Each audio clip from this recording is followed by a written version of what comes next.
आपण कुठपर्यंत आलो? तिसरा घ्यायचा आहे ना का घ्यायचा? दोन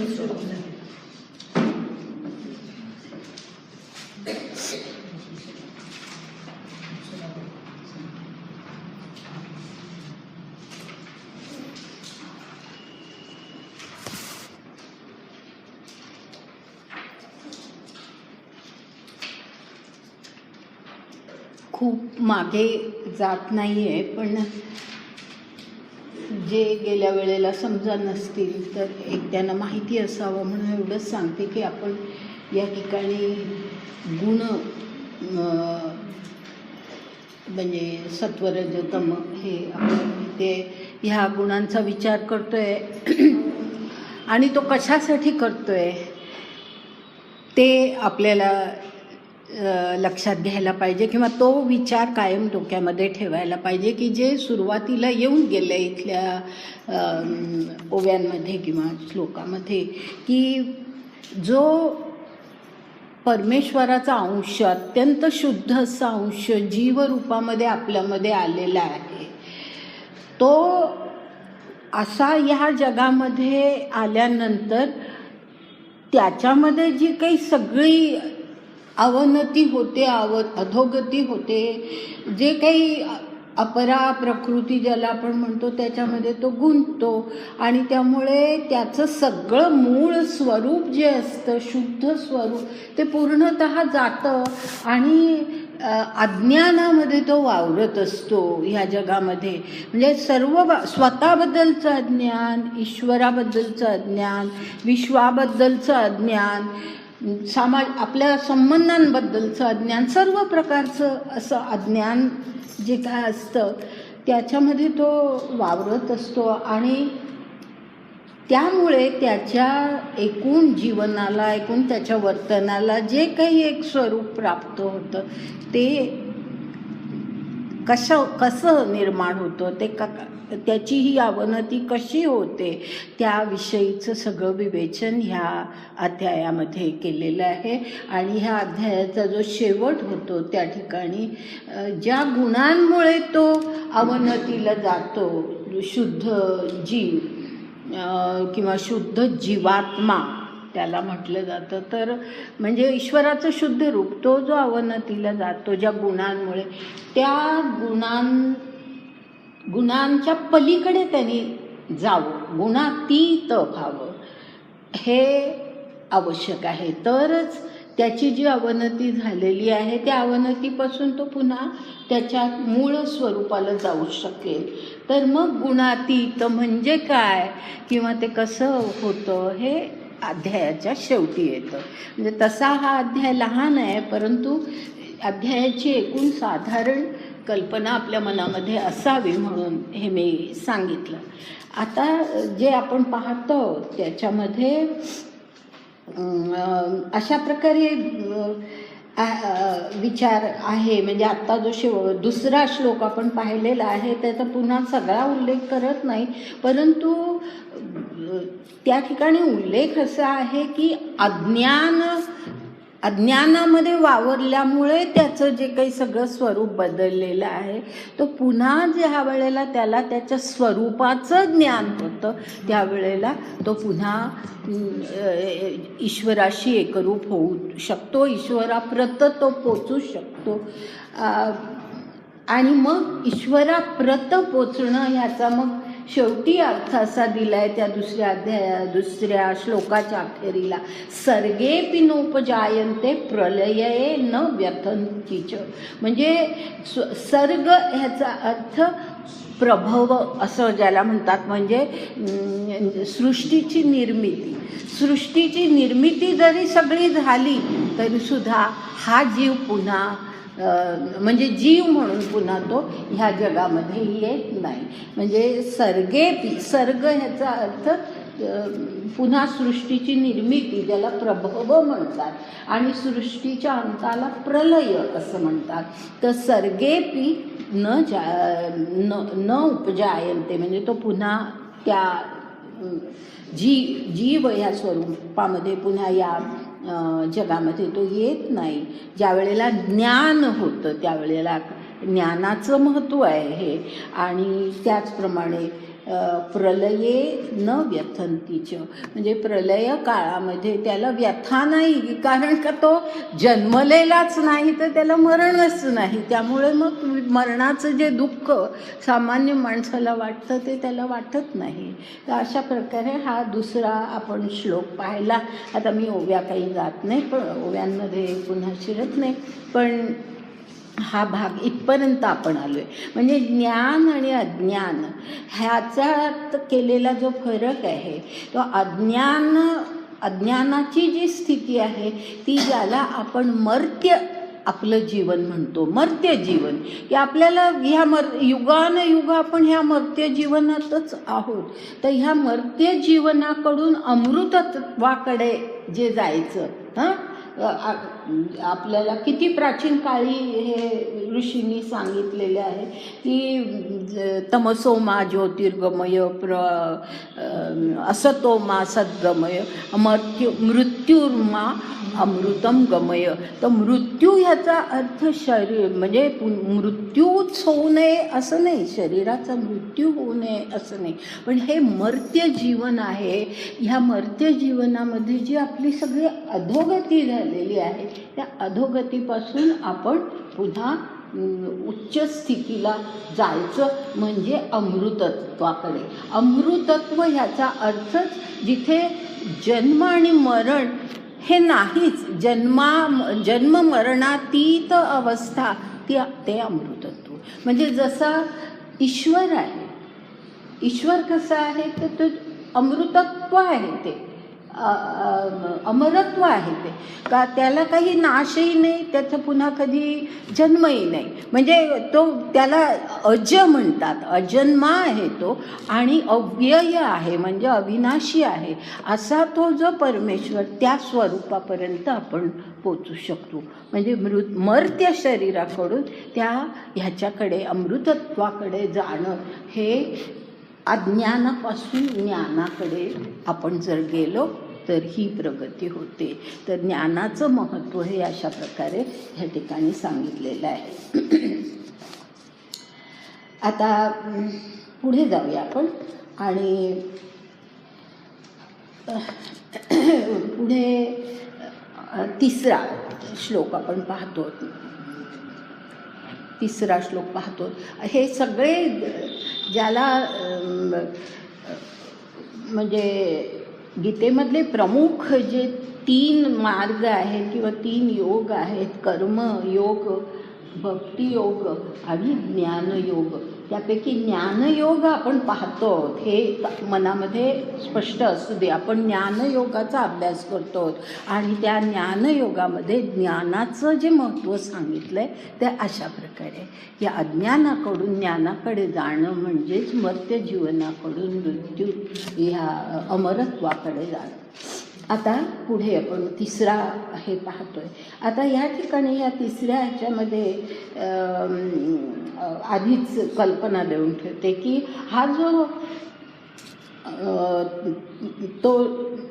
जो शुद्ध असा आत्मा आहे तो त्रिगुणामध्ये, शरीरातल्या त्रिगुणाच्या पाशामध्ये तो अडकतो आणि त्याची ती, म्हणजे जसं पारधी एखाद्या मृगाला किंवा एखाद्या जनावराला आपल्या जाळ्यात अडकवतो, तसे हे गुण त्या शुद्ध आत्म्याला अशा जाळ्यामध्ये प्रपंचाच्या जाळ्यामध्ये अडकवतात. म्हणजे आपण प्रापंचिक सुख आणि दुःख आलं तरी त्याचंही काही वाटत नाही, त्याचं आपण समर्थनच करतो की कायम काही सुख असतं का, कधीतरी दुःख येणारच, इतकं म्हणजे आपण ते सहजच आपण ते चालवून घेतो. तर मग असं हे सुख दुःखाच्या त्या सगळ्या ह्याच्यामध्ये तो अडकलेला असतो. तर ते इथे ह्या शेवटच्या ओव्या जर तुम्ही वाचल्या दुसऱ्या श्लोकानंतरच्या तर त्या ठिकाणी तुम्हाला दिसेल. आता त्यानंतर तिसरा जो श्लोक आहे, या श्लोकामध्ये ईश्वर आता सांगतोय अर्जुनाला की हे सगळं कसं होतं, ही म्हणजे हे सगळं जग कसं निर्माण होतं, जगातली ही माणसं, त्याच्यातली विविधता, पण त्या विविधतेमध्ये पुन्हा एकत्व, हे सगळं कसं आहे ह्या सगळ्याचं स्पष्टीकरण आता ईश्वर ह्याच्या पुढच्या सगळ्या भागामध्ये भगवान कृष्ण करतात. आणि त्याच्यामध्ये आता हा जो श्लोक आहे तो असा आहे, मम योनिर्महद् ब्रह्म तस्मिन् गर्भं दधाम्यहं संभवः सर्वभूतानां ततो भवति भारत. म्हणजे अर्जुना, आता ईश्वर बोलतोय, म्हणजे श्रीकृष्ण नव्हे, ईश्वर बोलतोय आहे त्याच्याशी आणि सांगतोय त्याला की मी काय करतो, हे सगळं जग कसं निर्माण होतं. तर महत् ब्रह्म याचा अर्थ प्रकृती, माया किंवा प्रकृती, माया किंवा प्रकृती, ह्याचं आणखी स्पष्टीकरण पुढे होत जाईल, पण या ठिकाणी मी थोडक्यामध्ये सांगते. महत् ब्रह्म हा जो शब्द आहे त्याचा अर्थ माया किंवा प्रकृती.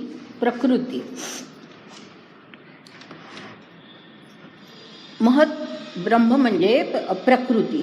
आणि त्याला काय म्हटलंय, मम योनिर्महद् ब्रह्म तस्मिन् गर्भं दधाम्यहम. म्हणजे पुरुष आणि स्त्री ह्यांचे जसे संबंध असतात की स्त्रीच्या योनीमध्ये बीज ज्या वेळेला पडतं त्यावेळेला नंतर पुढे जन्म गर्भ धारणा होते, तसं तेच बरोबर रूपक ह्या ठिकाणी अशा प्रकारे सांगितलं आहे. मग माझी योनी काय, म्हणजे मी कुठल्या योनीमध्ये माझं बीज घालतो, तर महत् ब्रह्म म्हणजे प्रकृती ह्या योनीमध्ये मी माझं बीज घालतो आणि तस्मिन् गर्भं दधाम्यहम, आणि त्याच्यातून गर्भ निर्माण होतो. लक्षात आलं? हे म्हणजे हे रूपक आहे की अशा प्रकारे की माझं बीज ठेवण्याचं ठिकाण कोणतं, तर प्रकृती. त्या प्रकृतीमध्ये मी बीज घालतो आणि त्यातून मग सगळ्या सृष्टीची पुढे, म्हणजे तो गर्भ जो म्हटलेला आहे तो गर्भ म्हणजे कसा, तर सगळ्या जगाची निर्मिती, सृष्टीची निर्मिती हे त्याच्यामुळे, म्हणजे जगत उत्पत्ती आपण ज्याला म्हणू ती सगळी त्याच्यातून होते. म्हणजे तो गर्भ म्हणजे हा, तिच्यामध्ये म्हणजे संभवः सर्वभूतानां ततो भवति भारत. म्हणजे सर्व प्रकारची भूत मात्र, म्हणजे सगळी सृष्टी, चराचर सगळी सृष्टी ही त्यातून पुढे मग निर्माण होते.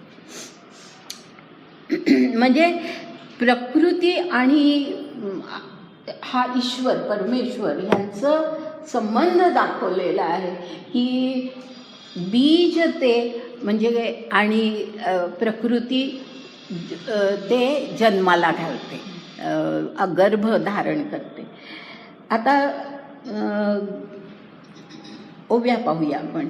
एरवी तरी महत् ब्रह्म या लागी हे ऐसे नाम, जे महदादी विश्राम शालिका हे. म्हणजे पुन्हा तोच विचार आहे की महत् ब्रह्म किंवा माया. आता मी सांगितलं महत् ब्रह्म याचा अर्थ सांगितला मी, माया किंवा प्रकृती असं ह्याला नाव आहे की महत् ब्रह्म त्याला म्हणतात. या लागी हे ऐसे नाम, का हे नाम, असं नाम त्याला का आहे, असं नाव त्याला का पडलेलं आहे, जे महदादी विश्राम शालिका आहे. म्हणजे महत्त्वाधिक जी सगळी किंवा म्हणजे महत्त्व म्हणजे काय, तर पंचमहाभूत. आता आपलं जे सगळं शरीर निर्माण होतं त्याच्यामध्ये काय काय असतं, पंचमहाभूत, मग बुद्धी, मन, हे सगळं त्याच्यामध्ये येतं. हे सगळं हे त्यातून मग त्याच्यातून पुढे म्हणजे ह्या सगळ्याचं विश्रामशालिका म्हणजे विश्रांतीचं स्थान किंवा विश्रांती घेण्याचं स्थान काय आहे, तर हे ही प्रकृती. म्हणून त्याला महत् ब्रह्म असं म्हणतात. म्हणजे सगळी ही महत्त्व आहे. पंचमहाभूत, बुद्धी, मन हे सगळी महत्त्व आहेत. ह्या सगळ्या महत्त्वांना एके ठिकाणी ठेवलं गेलं, त्यांचं ते विश्रांती स्थान म्हणून त्याला म्हटलेलं आहे. काही वेळेला ह्या म्हणजे मला तरी असं जाणवतं, तुम्हाला जाणवतं की नाही माहीत नाही, की काही वेळेला ज्ञानेश्वरीतल्या ओव्या श्लोकापेक्षा किंवा श्लोकातला अर्थ अधिक चांगला स्पष्ट करणारे असतात. आणि काही वेळेला आपण उगीचच त्या, आता ते महदादी विश्राम शालिका वगैरे असे शब्द आले की उगीचच आपण त्या शब्दात अडकतो आणि थोडंसं घोटाळ्यात पडतो. तर म्हणून त्या मी अगदी स्पष्टपणे सगळ्यांना सांगते की उगीच त्या शब्दामध्ये अडकू नका. एकूण आपल्याला अर्थ कळला ना की जो श्लोकामध्ये आपण पाहिलेला आहे तो अर्थ या ओव्यांमध्ये कसा आला आहे एवढंच आपण पाहायचं आहे. तर त्याचं विश्रामस्थान आहे असं म्हटलेलं आहे. मग पुढे काय म्हटलं आहे, विकारा बहुवस थोरी अर्जुना हेची करी म्हणून अवधारी महद्ब्रह्म. म्हणजे ह्या महद्ब्रह्माचं आणखीन एक वैशिष्ट्य सांगितलं आहे की हे नुसतंच या सगळ्या यांचं विश्रांती स्थान आहे असं नाही, तर विकारा बहुवस थोरी म्हणजे सगळ्या विकारांना अगदी वाव, पूर्णपणे वाव ह्या प्रकृतीमध्ये मिळतो. हां, बरोबर आहे की नाही, की आपली प्रकृती जे आपल्यामध्ये गुण असतील, अगदी सत्व गुण जरी खूप असेल तरी तो कसा असतो आता आपण पुढे पाहणार आहोत, की सगळे विकार कसे त्याच्यातून निर्माण होतात. इतकं सुंदर पुढे पुढे याचं सगळ्याचं स्पष्टीकरण आहे. ते जसं जसं आपण पाहत जाऊ तसं हे अधिक स्पष्ट होईल. इथे फक्त शब्दात फार न अडकता एकूण अर्थ लक्षात घ्या की विकारा बहुवस थोरी म्हणजे हे काय करतं तर हे असे सगळे त्या प्रकृतीमध्ये ज्या काही गोष्टी असतात त्याच्यामुळे सगळे आपले विकार वाढतात. म्हणून अवधारी महद्ब्रह्म, म्हणूनही त्याला महद्ब्रह्म असं म्हटलेलं आहे. महत् म्हणजे अगदी खूप त्याला महत्त्व दिलेलं आहे. आता ह्यालाच आणखीन काय काय नावं आहेत. जसं आपण आत्ता प्रकृती म्हटलं तसं आणखीन कोण म्हणजे कुठल्या प्रकारच्या विचारसरणीमध्ये ह्याला काय म्हणतात ते पुढच्या ओवीमध्ये. अव्यक्तवादमती अव्यक्त ऐसी वदंती सांख्याची या प्रतिती प्रकृती हेची.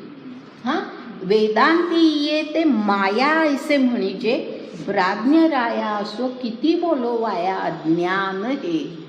हां, आलं ना लक्षात की अव्यक्तवाद म्हणजे आता मी फारसं त्याच्यामध्ये ते उगीच क्लिष्ट करत नाही. अव्यक्तवाद म्हणजे हे सगळं अव्यक्तच आहे, हे खरं नाहीच आहे, हे खोटंच आहे वगैरे असे सगळं खूप मोठा आहे तो अव्यक्तवाद. पण एकूण तो जो अव्यक्तवाद आहे ते प्रकृती न म्हणता ते काय शब्द वापरतात, अव्यक्त असा शब्द वापरतात. हा शब्द येणार आहे पुढे कुठेतरी, हा शब्द येईल आपल्या ह्याच्यामध्ये, लक्षात ठेवा. प्रकृतीलाच अव्यक्त म्हटलेलं आहे. तर ते अव्यक्तवादी जे असतात ते त्याला अव्यक्त म्हणतात. सांख्य काय म्हणतात तर सांख्य त्याला प्रकृती म्हणतात. कारण पहिल्यांदा पुरुष आणि प्रकृती ही नावं सांख्य तत्वज्ञानामध्ये आलेली आहेत. तर त्यामुळे सांख्य त्याला प्रकृती म्हणतात आणि वेदांत यालाच माया म्हणतात. हां, म्हणजे शंकराचार्यांचं वेदांत, शंकराचार्यांचं जे वेदांत, कारण वेदांतचे अनेक प्रकार आहेत. वेदांत म्हणजे केवळ शंकराचार्यांचं अद्वैतवाद नव्हे, बरेच प्रकार आहेत वेदांतामध्ये. पण जे काही आहे त्याप्रमाणे ह्या ठिकाणी वेदांती ये माया ऐसे म्हणजे असं म्हटलेलं आहे. प्राज्ञ राया हे अर्जुनाला म्हटलंय. प्राज्ञ राया म्हणजे तू विद्वान आहेस, तू हुशार आहेस, बुद्धिमान आहेस, हे त्याला म्हटलंय. तर तुला हे सगळं मी सांगतो हे लक्षात येत असेल. आणि पुढे मग असं म्हटलंय, असो किती बोलो वाया अज्ञान हे. म्हणजे तुम्ही त्याला प्रकृती म्हणा, त्याला माया म्हणा, त्याला अव्यक्त म्हणा, काही म्हणा, शेवटी त्याचं खरं स्वरूप काय आहे तर अज्ञान. अज्ञान म्हणजे आपण जे वावरतो प्रकृतीमध्ये ते आपण अज्ञानामध्ये वावरत असतो. तर हे सगळं अज्ञान आहे. त्यानंतर मग पुढे आता हे अज्ञान का आहे तेही पुढच्या ह्याच्यामध्ये स्पष्ट झालेलं आहे की आपुला आपण पेया विसरू जो धनंजया तेची रूपयया अज्ञानासी. म्हणजे आपणच आपल्या खऱ्या स्वरूपाला विसरतो म्हणून ते अज्ञान. हां, बरोबर आहे ना, की आपलं खरं स्वरूपच मुळे आपण विसरून जातो, त्याचं विस्मरण आपल्याला होतं आणि म्हणून ते अज्ञान आहे.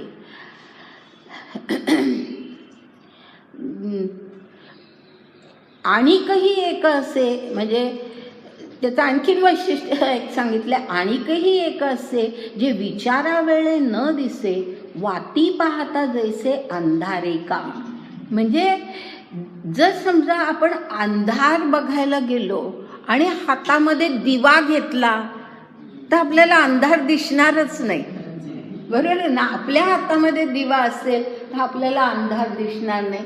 तसं ह्या ठिकाणी दिलेलं आहे की आपण जर योग्य प्रकारे विचार केला, पहा काय म्हटलेलं आहे की विचारावेळे न दिसे, हे अज्ञान आपल्याला दिसत नाही. जर आपण नीट विचार केला तर अज्ञान आपल्याला दिसत नाही. जसं आपण हातात दिवा धरला आणि अंधार बघायला गेलो तर अंधार दिसत नाही, तसं आपल्याला हे अज्ञान कळत नाही. आपण जर योग्य प्रकारे विचार केला तर हे अज्ञान नाहीचंच होतं, आपल्याला दिसूच शकत नाही. मधल्या थोड्याशा ओव्या गायते आणि पुढची 76वी ओवी बघा. म्हणजे हे अज्ञान कसं असतं ते सांगतायत.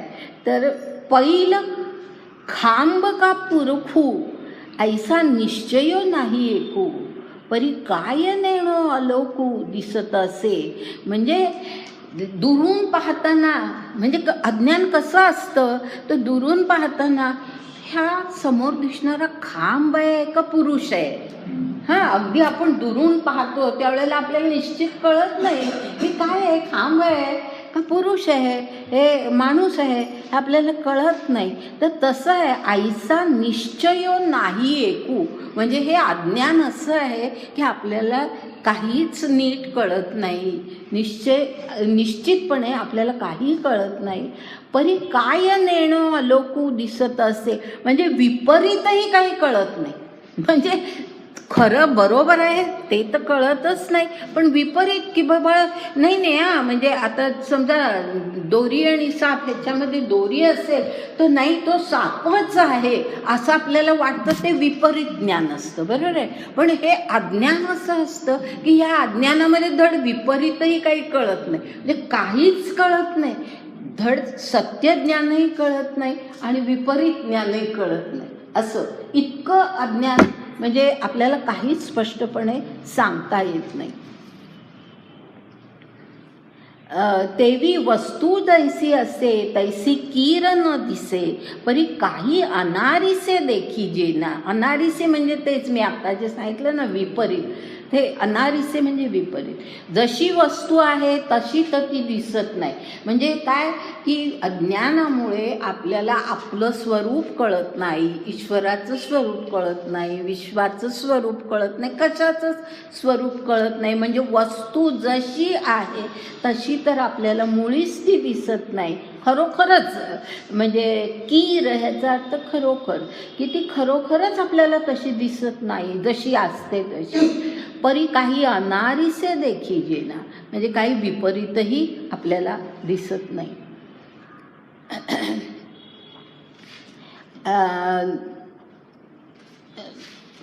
पुढे एक ओवी सोडून पुढची आहे, पुढची 79 ओवी.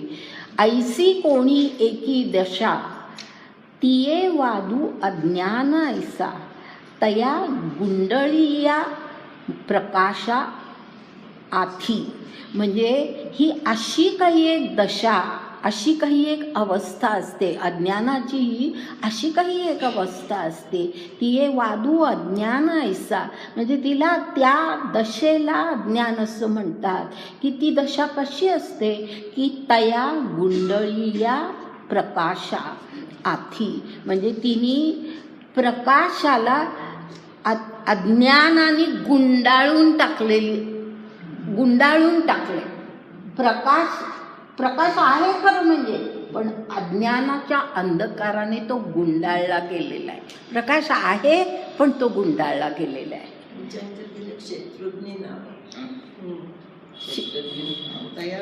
मग मी आधीचा शब्द वापरला, क्षेत्रज्ञ नाव. बरोबर आहे, माझ्या याच्यामध्ये आहे पुढे क्षेत्रज्ञ नाव. म्हणजे ही अशी दशा असते की तो जो प्रकाश आहे, प्रकाश म्हणजे चित्प्रकाश. चित्प्रकाश म्हणजे हा आपला साधा प्रकाश नव्हे, परमेश्वरी प्रकाश, चित्प्रकाश त्याला म्हणतात. तो जो आहे तो प्रकाश त्या गुंडाळला गेलेला आहे, त्या अज्ञानामुळे, अज्ञानाच्या ह्याच्यामध्ये तो गुंडाळला गेलेला आहे. आणि त्या दशेला, आणि असा त्या दशेला म्हणजे त्या जीवाची ती जी दशा असते त्या दशेला क्षेत्रज्ञ असं नाव आहे. क्षेत्रज्ञ आपण म्हणतो, क्षेत्र आणि क्षेत्रज्ञ. क्षेत्राला तो जाणणारा खरं म्हणजे असतो, पण तो जर अज्ञानातच असेल तर तो क्षेत्राला नीटपणे जाणूच शकत नाही. तर त्यामुळे त्याला क्षेत्रज्ञ असं नाव आहे. पुढे एक ओवी गाळून पुढे जातोय आपण, 82 ओवी. आता अज्ञानासारिखे वस्तू, हे फार एक महत्त्वाचं आहे. आता अज्ञानासारिखे वस्तू आपण पेची देखे, परी रूपे अनेके नेणो कोण. म्हणजे ह्या ठिकाणी काय, हा जो पहिला उल्लेख आहे ना, आता अज्ञानासारिखे वस्तू आपण पेची देखे, हा फार महत्त्वाचा उल्लेख आहे. म्हणजे आपलं अज्ञान जसं असतं त्याप्रमाणे आपल्याला त्या वस्तूचं स्वरूप कळतं. बरोबर आहे की नाही? जसं आपण डोळ्यापुढे हिरवा हे लावलं, पुढचं सगळं जग आपल्याला हिरवं दिसतं. निळं लावलं, निळं दिसतं. म्हणजे त्या आपल्या अज्ञानाचं स्वरूप जसं असेल त्याप्रमाणे आपल्याला जग दिसेल, ईश्वर तसाच वाटेल. मग ईश्वराच्या सगळ्या ज्या चुकीच्या कल्पना आपल्या मनामध्ये असतात त्या त्यामुळे असतात, कारण आपलं अज्ञानच त्या प्रकारचं असतं. तर असं त्याचं फार सुंदर स्पष्टीकरण पुढे आहे की मग आपण कसे वागतो, अशा ह्याच्यामुळे आपण वागतो कसे, अशा सगळ्या अज्ञानामुळे. याचं फार सुंदर वर्णन पुढे केलेलं आहे. म्हणजे ह्या निरनिराळ्या गुणांमुळे आपण कसे वागत असतो. तर असं हे म्हटलेलं आहे की अज्ञानासारखे वस्तू आपण पेची देखे. म्हणजे आपल्या अज्ञानाप्रमाणे आपल्याला त्या वस्तूचं ज्ञान होतं. म्हणजे ज्ञानच नव्हे, ते आपल्याला वस्तू कळते. परी रूपे अनेके नेणो कोण. म्हणजे आपल्याला असं वाटतं सगळं वेगवेगळंच आहे, एकत्व आपल्याला कुठे दिसतच नाही. प्रत्येक माणूस वेगळा, प्राणी आणि माणसं वेगळी, निसर्गामधल्या प्रत्येक गोष्टी वेगळ्या, सगळे पक्षी प्राणी या सगळ्यांमध्ये नुसती फक्त आपल्याला विविधता दिसत असते. रूपे अनेके, पण हे जे पुढे आहे ना, नेणो कोणे, म्हणजे ही अनेक रूपं जी दिसतात आपल्याला ती खरं म्हणजे जाणीव नाही आहे, ती नेणीव आहे. आणि ती नेणीव का आहे तर आपल्याला ह्या सर्वामध्ये एकच ब्रह्म आहे हे आपल्याला कळत नाही, आणि म्हणून ते चुकीचं ज्ञान आहे, चुकीची जाणीव आहे ती. नेणो कोणे असं जे म्हटलेलं ना, रूपे अनेके, आपल्याला फक्त अनेकत्व दिसतं, आपल्याला फक्त भेद दिसतात की माझ्यासारखं हे नाही, ते काहीतरी वेगळं आहे, आम्ही असे आहोत, ते तसे आहेत. हे सारखं आपल्या मनामध्ये जे येत असतं त्याचा अर्थच असा की आपल्याला फक्त अनेकत्व कळतं, पण त्या अनेकत्वामध्ये एकत्व आहे, ब्रह्म एकच आहे हे मात्र आपल्याला कळत नाही. म्हणजे आपलं अज्ञान हे अशा प्रकारचं असतं.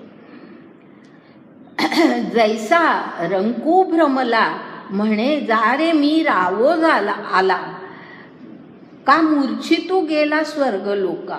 म्हणजे जैसा रंकू भ्रमला, म्हणजे रंकू ह्याचा अर्थ अत्यंत गरीब माणूस, अत्यंत गरीब माणूस. रंक, राव आणि रंक असं जे, राजा आणि रंक असं जे आपण म्हणतो, तिथला रंक म्हणजे अत्यंत दरिद्री गरीब माणूस, तर तो जो असतो तो भ्रमला, त्याला खरं खोटं काही कळत नाही आहे, तो भ्रमला आहे. तर तो काय करतो, त्याला त्या भ्रमामध्ये तो काय म्हणतो, जा रे मी रावोवाला, म्हणजे मी राजा झालो असं म्हणतो. म्हणजे आहे रंक पण स्वतःला राजा म्हणवून घेतो. तसं म्हणजे कसं एकत्व कळत नाही आणि अनेकत्वच फक्त कळतं हे सांगण्यासाठी ही वेगवेगळी उदाहरणं दिलेली आहेत. की त्याचं सांगितलं आहे की रंक माणसाला आपण राजा झालो असं तो म्हणतो. आणि तसं मूर्छितो गेला स्वर्गलोका, म्हणजे मूर्छित झालेला आहे, मूर्छा आली आहे, बेशुद्ध झाला आहे, तो काही मेलेला नाही आहे, परंतु त्या मूर्छेमध्ये त्याला वाटतं आपण स्वर्गलोकाला पोचलो. म्हणजे सगळं भ्रम, सगळा हा भ्रम आहे, सगळं हे अज्ञान आहे.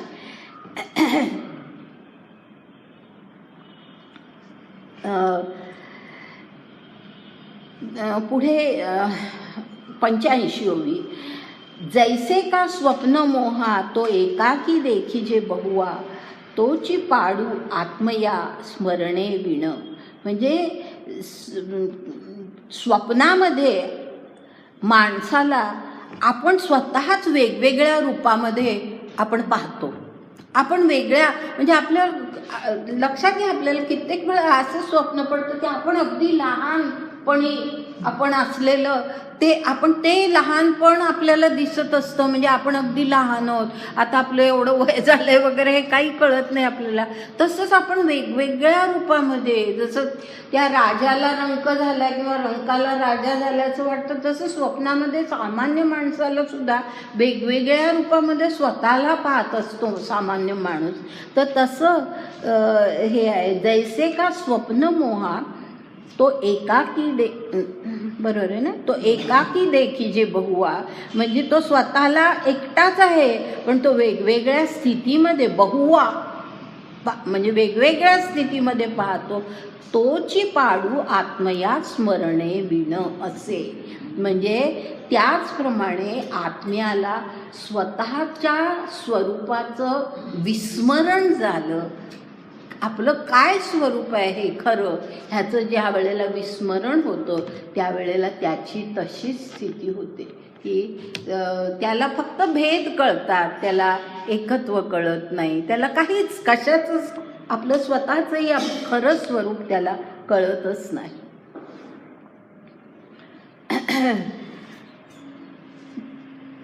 तर अशा प्रकारे हे अज्ञानामुळे काय स्थिती होते हे आतापर्यंत सांगितलं हा, या 85 ओवीपर्यंत. आता पुढे काय ते म्हणतात, पुढची जी ओवी आहे ना 86 ओवी, त्या ओवीमध्ये असं म्हटलंय, हेची आणि भांती प्रमेय उपलवू पुढती परितू प्रतिती याची घे पा.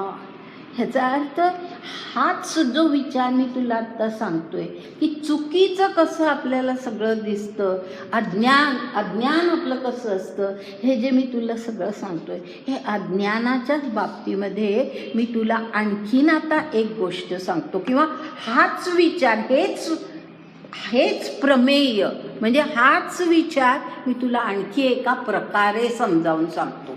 हां, असं म्हटलंय भगवंतांनी. आणि भांती म्हणजे मी दुसऱ्या एका प्रकारे तुला हाच विचार समजावून सांगतो. आणि भांती प्रमेय उपलवू पुढती. प्रमेय म्हणजे हाच विचार आणखी वेगळ्या प्रकारे मी तुला स्पष्ट करून सांगतो. परितू प्रतिती याची घे पा, म्हणजे तू जे आता मी सांगतोय ना ते तू ध्यानात घे. आता हा जो पुढचा भाग आहे ना, म्हणजे 87 ओवीपासून ते पुढे बऱ्याच ओव्या, ह्याच्यामध्ये पुन्हा म्हणजे ईश्वर परमेश्वर आणि प्रकृती ह्याच्यातून जग कसं उत्पन्न होतं याविषयी थोडं वर्णन केलेलं आहे. आणि ते करत असताना लक्षात घ्या, नुसतं जग कसं उत्पन्न होतं असं नाही, तर जे प्रकृतीतल्या गुणांमुळे आपली जी अवनती कशी होत असते, ती कशी होते, काय काय घडत असतं आणि त्यामुळे आपल्या जीवनावरती कसे परिणाम होत असतात, ते आता या पुढच्या ओव्यांमध्ये सांगितलेलं आहे. आता ही 87 ओवी जी आहे ती अशी आहे. तरी माझी हे गृहिणी, म्हणजे आता भगवंत म्हणतायत, म्हणजे पुरुष आणि प्रकृती यातलं पुरुष बोलतोय. तरी माझी हे गृहिणी म्हणजे प्रकृतीला म्हटलंय, प्रकृती ही गृहिणी. तरी माझी हे गृहिणी अनादि तरुणी अनिर्वाच्य गुणी अविद्या आहे. म्हणजे त्यांनी म्हटले की ही कशी आहे, तर अनादि तरुणी म्हणजे पूर्वीपासून, म्हणजे कायम ही अनादि काळापासून ही तरुणी आहे. प्रकृती ही तरुणी आहे, कारण ती जगाला प्रसवतच असते, तर तिचं तारुण्य कधी संपत नाही. तर ती तरुणी आहे आणि तिचे अनिर्वाच्य गुणी म्हणजे अनेक, तिचे गुण किती आहे त्याची गणनाच करता येत नाही. अनिर्वाच्य म्हणजे तिच्या गुणांची गणनाच करता येत नाही. प्रकृती कशी असते तर तिच्या गुणांची गणनाच करता येत नाही. म्हणजे आपण फक्त सत्व रजत तम एवढंच आपण पाहणार, पण त्या प्रत्येकातून काय काय काय काय निर्माण होतं हे आपल्याला, म्हणजे म्हणून असं म्हटलंय की अनिर्वाच्य गुणी, म्हणजे ती अनेक गुण ते मोजताच येणार नाही असे गुण आहेत. आणि खरंच तिचं स्वरूप काय तर अविद्या आहे. म्हणजे ती आहे ती काय, अविद्या, अज्ञान आहे. अज्ञान अशा प्रकारे की जे पहिल्यापासून त्यांनी सांगितलं की प्रकृती म्हणजे तुम्ही तिला माया म्हणा, तुम्ही तिला आणि काय कुठलंही नाव द्या, ती खरं म्हणजे अज्ञान आहे. तेच इथे म्हटलेलं आहे की ती अविद्या हे तिचं खरं रूप. पुढची ओवी जी आहे, ये नाही हेची रूप ठाणे हे अति उमप हे निद्रिता समीप चेता दुरी. हा शेवटचा भाग फार महत्वाचा आहे. हे काय आधी काय म्हटलंय, ये नाही हेची रूप म्हणजे ही कशी आहे, तर तिचं रूप काय, तर ती नाही हेच तिचं रूप. म्हणजे प्रकृती असं काही आपल्याला काही, जसं ईश्वर आपल्याला दाखवता येत नाही तसं प्रकृती आपल्याला दाखवता येत नाही. म्हणजे तिचं रूप कसं नगण्यच आहे, ते नाही हेच तिचं रूप. म्हणजे ती अनेक सगळ्या जगांना जन्माला घालत असेल, पण तिचं रूप कसं आहे तर नसणं हेच तिचं रूप, नसणं हेच तिचं रूप. आणि म्हणून मगाशी बघा अव्यक्तवादी लोक प्रकृतीला अव्यक्त म्हणतात, हा आलं लक्षात, किंवा वेदांती त्याला माया म्हणतात, मिथ्या आहे, सगळं हे जग मिथ्या आहे असं जे म्हणतात. त्याचं कारण हे की प्रकृती हे नसणं हेच तिचं रूप. आणि ठाणे हे अति उमप, ह्याचा अर्थ असा, ठाणे म्हणजे तिचा आकार, प्रकृती म्हणजे केवढी कशी आहे तर तिचा आकार. आता ती नाही म्हणायचं, तिला काही रूप नाही म्हणायचं, पण त्याचप्रमाणे तिचा आकार कसा आहे तर अति उमप म्हणजे तिची व्याप्ती. आकार ह्याचा अर्थ खरं म्हणजे व्याप्ती. तिची व्याप्ती ही अमर्याद आहे. अमप मोजता येत नाही, अमप म्हणजे मोजता येत नाही. ती उमप म्हणजे मोजता येत नाही. पण काही वेळेला घालतात, तो माझ्या तोंडामध्ये अमप किंवा उमप म्हणजे ती मोजता येत नाही, अमर्याद अशी तिची व्याप्ती आहे. कारण सगळं म्हणजे आपलं जग हे प्रकृतीच आहे ना, तर त्यामुळे ती अशी आहे की तिचं रूप कसं तर नसणं हेच तिचं रूप, पण तिची व्याप्ती मात्र अमर्याद आहे. आणि पुढे जे आहे ना, हे निद्रिता समीप चेता दुरी, फार महत्त्वाचं आहे की ही कशी असते प्रकृती, तर जे निद्रित आहेत म्हणजे जागृतावस्थेमध्ये नाही आहे, जागे नाही आहे, त्यांच्या ती फार जवळ असते. हां, म्हणजे आपल्याला कशाची जाणीव नाही, ही जी अवस्था आपली असते त्या ती निद्रित अवस्था त्यांच्या प्रकृती जवळ असते. म्हणजे प्रकृती म्हणेल त्याप्रमाणे ते वागत असतात, ती त्यांच्या फार जवळ असते. आणि चेता म्हणजे जे जागृत आहेत, ज्यांच्यामध्ये चैतन्य जागृत झालेलं आहे, त्यांच्यापासून ती दूर असते, त्यांच्यापासून दूर असते. म्हणजे या ठिकाणी पुन्हा आपल्यालाच अर्जुनाला ते सांगतायत की आपण चेता असलं पाहिजे, निद्रित असता कामा नये. कारण प्रकृतीचा दास्य आपण करू नये, प्रकृतीच्यापासून आपण अलिप्त असलं पाहिजे. आणि म्हणून चेता दुरी फार सुंदर, हा भाग शेवटचा जो आहे ना फार महत्त्वाचा आहे आणि सुंदर आहे. त्यानंतर एकूण आता मी थोडंसं हे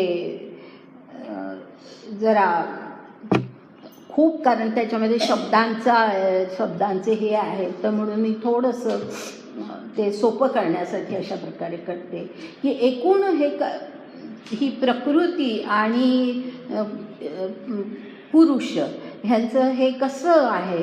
तर इथे पहा 89व्या ओवीमध्ये शेवटी सत्ता संभोगे गुरबिणी होय असं जे म्हटलेलं आहे ना, हां, म्हणजे सत्ता कोणाची, तर पुरुषाची. आणि प्रकृती गर्भ म्हणजे जग सगळं निर्माण करते, गर्भधारण करते, सत्ता त्याची. आणि हे जे गर्भधारण करते त्याच्यात पहिल्यांदा काय निर्माण होतं, मग काय निर्माण होतं, ते त्याचं वर्णन केलं आहे. पहा कसं की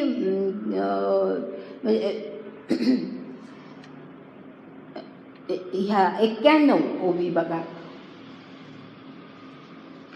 हे उभप आहे ना, उभप संगू उभय आहे ना, माझ्या ह्याच्यातलं गेलं आहे. हा उभय संगू, बरोबर, उभय संगू पहिले बुद्धी तत्व प्रसवले. म्हणजे ह्या दोघांचा संग झाला पुरुष आणि प्रकृतीचा, तर पहिल्यांदा काय निर्माण होतं, तो बुद्धी तत्व प्रसवले, पहिल्यांदा बुद्धी निर्माण होते. बुद्धी तत्व भारेईले होय मन, बुद्धी तत्व भारेईले असं जे म्हटलं आहे त्याचा अर्थ असा आहे की बुद्धीमध्ये ज्या वेळेला राजसिक गुण जास्त प्रमाणामध्ये निर्माण होतो, बुद्धीमध्ये ज्या वेळेला राजसिक गुण जास्त निर्माण होतो. आता राजसिक गुण म्हणजे काय पुढे पाहणार आहोत आपण, पण ह्या ठिकाणी भारेईले ह्याचा अर्थ तो आहे की ती अशी भारावून गेलेली आहे त्या राजसिक गुणांनी, त्याचा भार निर्माण झालेला आहे तिच्यावर, अत्यंत ते महत्त्व निर्माण झालेलं आहे. तर बुद्धितत्व पहिल्यांदा प्रसवलं जातं.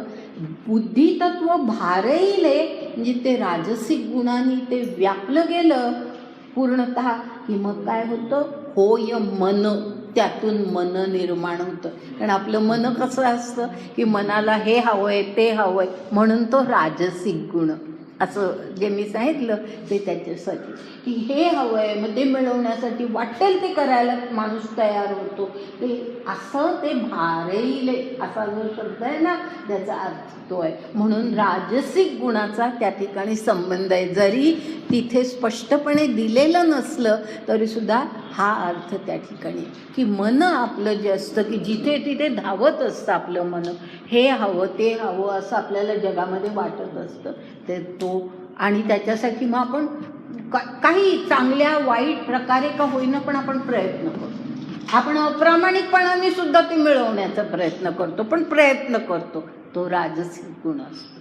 तर तो राजसिक गुणाने ज्या वेळेला ती भारून जाते त्यावेळेला मग त्याच्यातून मन निर्माण होतं. काय सुंदर कल्पना आहेत बघा की मनाची अवस्था ही कशी दाखवली आहे. कारण बुद्धी जी असते ती विवेकशील असते खरं म्हणजे, पण ती ज्या वेळेला राजसिक गुणाने भारून जाते त्यावेळेला मग त्याच्यातून आपल्याला हे सगळं हवं नको म्हणजे राग द्वेष, हे मला नको म्हणजे नको, हे मला हवं म्हणजे हवं, असं सगळं जे निर्माण होतं ते तसं निर्माण होतं. बुद्धितत्व भारैले होय मन, म्हणजे तिथे जरी राजसिक गुणाचा किंवा रजोगुणाचा उल्लेख नसला तरी तो अर्थ त्यामध्ये आहे हे आपण लक्षात घ्यायचं. आता पुढे पहा, आता मन झालं, मनापर्यंत आलं. आता मनाच्या पुढे काय, तरुणी ममता मनाची ते अहंकार तत्वरची तेने महाभूतांची अभिव्यक्ती होय. म्हणजे ह्या मनाची तरुणी म्हणजे मनाची प्रेयसी, पत्नी म्हणा प्रेयसी म्हणा, काय ती कोण, तर ममता. ममता, ममता म्हणजे आपण ममता ह्याचा अर्थ प्रेम घेतो, पण ममता ह्याचा अर्थ अहमपणा आहे, की हां मला पाहिजे. सगळं ममत्व याचा खरा अर्थ तो आहे की मला पाहिजे, हे मला पाहिजे. हां, असे स्वतः म्हणजे स्वकेंद्रित अशी आसक्ती जी असते ते ममत्व असतं. हे मला पाहिजे, त्याच्यामध्ये मी हा फार महत्त्वाचा, आणि म्हणून तो ममत्व शब्द आहे. आपण ममताचा अर्थ नुसतंच प्रेम असा आपण घेतो, तो आहे अर्थ, पण हा ममत्वाचा गीतेमधला जो अर्थ आहे ना तो हाच आहे की ममत्व आपण दूर केलं पाहिजे. ह्याचं कारण ममत्वामुळे आपण चुकीच्या मार्गाला जातो की हे मला हवं, हे मला हवं, हे मला नको म्हणजे नको. अर्जुनाला सांगतायत ना ते, त्याला लढायचं नाही आहे, त्याला कर्मसन्यास हवा आहे, तर ते मला हे हवं आहे, मला ते नको आहे, हे जे सगळं आहे ते कसं असतं तर ममता म्हणजे आपल्या मनाची ही तरुणी ममता, आणि ती काय करते तर ते ह्याचा अर्थ त्या तरुणीबद्दल म्हटलेलं आहे, ते अहंकार तत्वरची म्हणजे अहंकार निर्माण करते मनामध्ये, मीपणा निर्माण करते की ममत्व ह्याच्यात मुख्यतः मी आला ना, अहम आला, तर तो अहंकार ती निर्माण करते. आणि मग पुढे मग त्या अहंकारातून काय होतं, अहंकार महाभूतांची अभिव्यक्ती होय. म्हणजे त्या अहंकारातून महाभूत व्यक्त होतात. म्हणजे आपल्यामध्ये असतात सगळी पंचमहाभूतं, पण ती व्यक्त होणं हे अशा प्रकारे होत असतं की आता साधं उदाहरण म्हणजे आता क्रोध जो आहे तो क्रोध हा सुद्धा एक प्रकारचा अग्नी आहे आपल्या शरीरातला, बरोबर आहे. अग्नी तर असतोच आपल्या शरीरामध्ये, अग्नी ही आवश्यकता आहे, पण तो अग्नी जास्ती प्रमाणामध्ये गेला की तो क्रोध या स्वरूपामध्ये व्यक्त होतो. म्हणजेच अग्नीची अभिव्यक्ती क्रोधाच्या स्वरूपामध्ये होऊ शकते. आलं लक्षात? म्हणून मी असं उदाहरण दिलं. कामाच्या स्वरूपात होऊ शकते, क्रोधाच्या स्वरूपात, लोभ मोह हे सगळे जे आपले विकार आहेत त्या विकारांच्या स्वरूपामध्ये मग त्याची अभिव्यक्ती होते. म्हणजे आपल्या शरीरामध्ये ती पंचमहाभूतं आहेत, पण ती शांत आहेत, त्यांचं कार्य आतमध्ये जसं घडायला पाहिजे तसं चाललेलं आहे, पण त्याची अभिव्यक्ती अशा प्रकारे व्हायला लागते. आणि त्याला कारण म्हणजे ही तरुणी मनाची तरुणी ममता. आता ममता कोणाचं नाव ठेवू नका.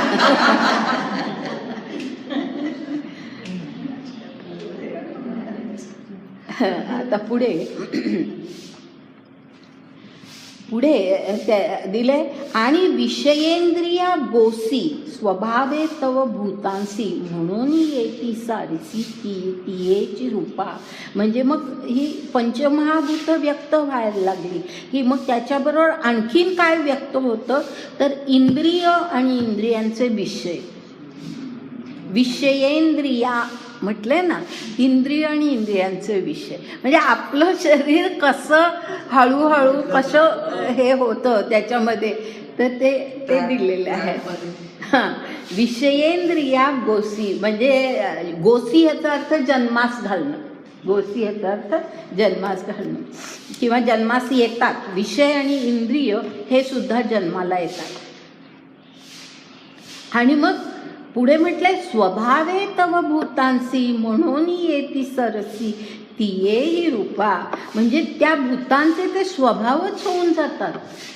जे काही हे आहेत विषयांचे इंद्रियांचे विषय आणि ह्या सगळ्या महाभूतांची अभिव्यक्ती हे सगळं जे काही होतं हा भूतांचा भूत मात्रांचा स्वभाव होऊन जातो. आणि म्हणून येती सरसी तियेही रूपा. म्हणजे ही सगळी अशा प्रकारे रूपाला येतात, अभिव्यक्त होतात. पंचमहाभूत विषय इंद्रिय हे सगळे तयार होतात आतमध्ये आणि मग आपोआपच ते अभिव्यक्त होतात. आणि कसे अभिव्यक्त होतात तर ते पुढच्या आता ओवीमध्ये जालेनी विकार क्षोभे पाठी त्रिगुणाचे उभे तेव्हा ये वासना गर्भे ठाये ठाऊ. म्हणजे विकार क्षोभ ह्याचा अर्थ विकारांच्या हालचाली. आपल्यामध्ये जे निरनिराळे विकार आहेत काम क्रोध लोभ मोह मद मत्सर अहंकार हे जे सगळे विकार आहेत ह्या विकारांचा क्षोभ होतो. म्हणजे ते सगळे अत्यंत वाढतात. ते सगळे विकारांची हालचाल व्हायला लागते. ते नुसते शांत राहत नाही, त्यांची हालचाल व्हायला लागते. आणि त्याच्या पाठी काय असतं तर त्रिगुणाचे उभे. म्हणजे आपल्यातले जे त्रिगुण आहेत सत्व रज तम हे त्यांचा आधार असतो. त्रिगुणांनी तयार झालेले असे हे सगळं त्याच्या पाठीमागे असतं. आणि मग असा हा गर्भ निर्माण होतो. गर्भाची निर्मिती सांगितली आहे की प्रकृती जो गर्भ निर्माण करते तो हा असा गर्भ असतो की त्रिगुण त्याच्यामध्ये आहेत, विकार त्याच्यामध्ये आहेत, अहंकार आहे, ममता आहे, बुद्धितत्व आहे, मन आहे. जे सगळं आता आपण वर्णन केलं ते सगळं त्याच्यामध्ये आहे. आणि असा हा जो गर्भ आहे तो तेव्हा ये वासना गर्भे ठाये ठावो. म्हणजे अशा या वासनारूपी गर्भामध्ये तो जीव ईश्वराचा अंश प्रवेश करतो. काय कल्पना आहे बघा. ईश्वराचा शुद्ध अंश आहे पण तो प्रवेश कशात करतो तो वासना गर्भामध्ये प्रवेश करतो. म्हणजे किती सुंदर हे खरं म्हणजे वर्णन आहे की आपण असं का होतो तर जन्मच आपला असा आहे. या सगळ्या सृष्टीचा जन्मच असा आहे की त्या सृष्टीमध्ये वासना गर्भामध्येच मुळी तो जीव जो ईश्वराचा खरा शुद्ध अंश आहे तो त्याच्यामध्येच मुळी शिरतो. त्या अशा वासना गर्भामध्ये ठाये ठावो म्हणजे त्या गर्भपिंडामध्ये तो प्रवेश करतो.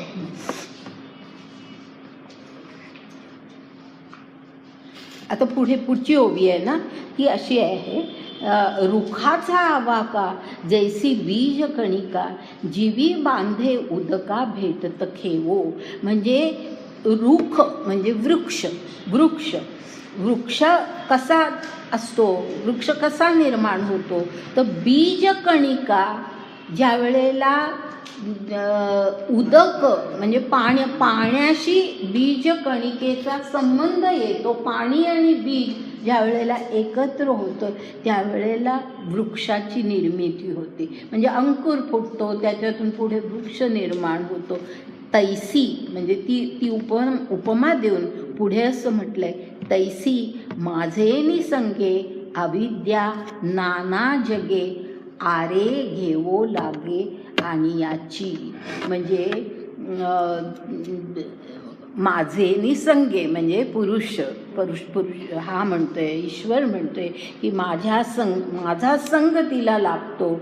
आणि तशी ती अविद्या जी आहे प्रकृती म्हणजे ती जी अविद्या आहे ती नाना जगे अनेक प्रकारची जग.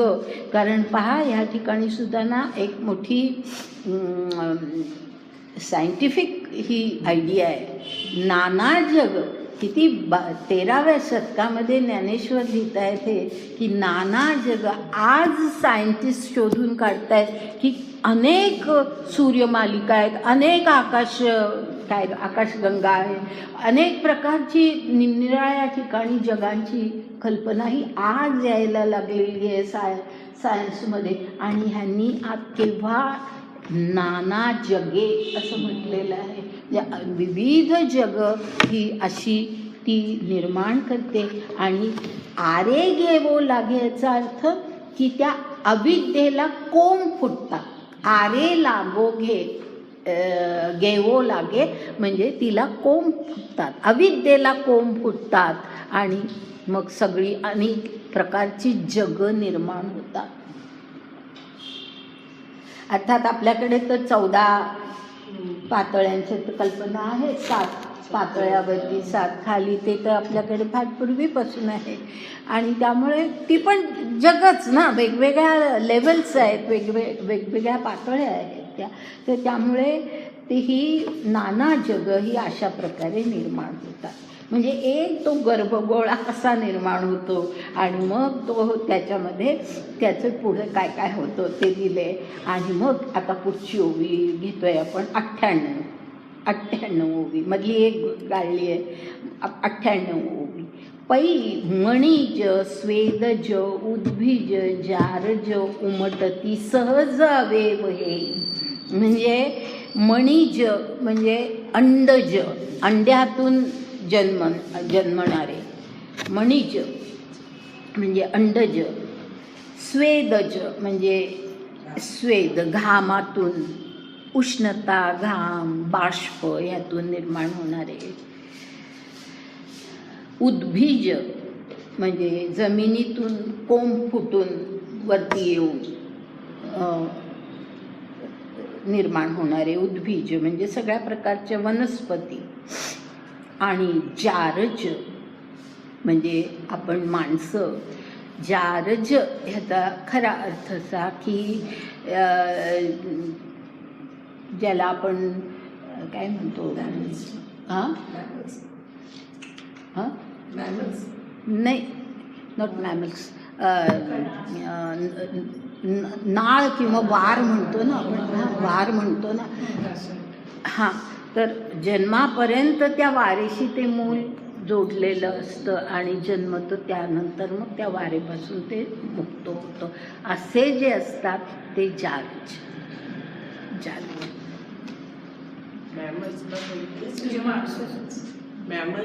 सगळे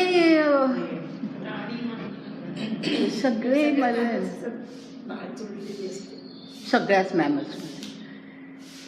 पण त्या ठिकाणी म्हणजे मॅमल ह्याचा एक थोडा अर्थ आणखी वेगळा आहे म्हणून मी तो घेतला नाही. जारज याचा अर्थ हा असाच घेतला जातो की नाळ किंवा वारेपासून वारेतून जन्म.